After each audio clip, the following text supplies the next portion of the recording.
May panibagong mosyon ang kampo ni dating Pangulong Rodrigo Duterte para makalaya ito sa ICC Detention Facility. Si MJ Mondihar sa report. Formal nang hiniling ni former Philippine President Rodrigo Duterte sa International Criminal Court o ICC na siya'y gawaran ng interim release.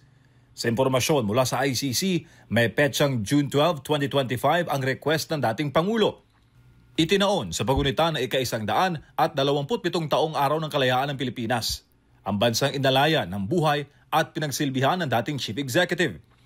Depensa ng kampo, hindi flight risk ang dating presidente at walang kakayahan na gumawa ng anumang paglabag sa batas, dala na rin na katandaan ito. Hiling nila sa ICC na pagbigyan ng pansamantalang paglaya on humanitarian grounds dahil sa mga iniindang karamdaman ng dating Pangulo. Si Duterte ay 80 taong gulang na at nangako ng 100% kooperasyon sa ICC sa kabuuan ng provisional release. Welcome development naman sa former Presidential Legal Counsel ng FPRD ang nasabing hakbang. Hindi naman siya flight risk, hindi naman siya tatakas. Pero naman bansang gusto pumupup sa kanya.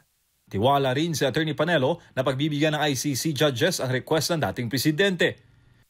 May diferensya nga yung pag-aresto sa kanya.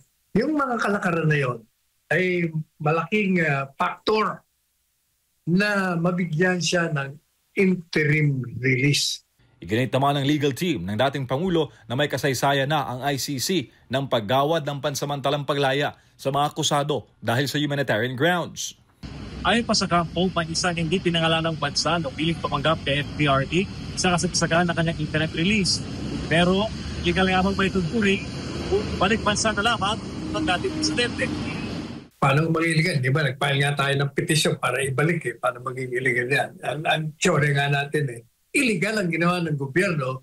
Kaya itong gobyerno na gumawa ng illegal na hakbang ay iwasto niya ang kanyang sarili. Hindi ba yan nga ang hinihingi namin sa petition namin sa Korte Suprema? Para sa Diyos, sa Pilipinas kung mahal, MJ Mondihar, SMNI News.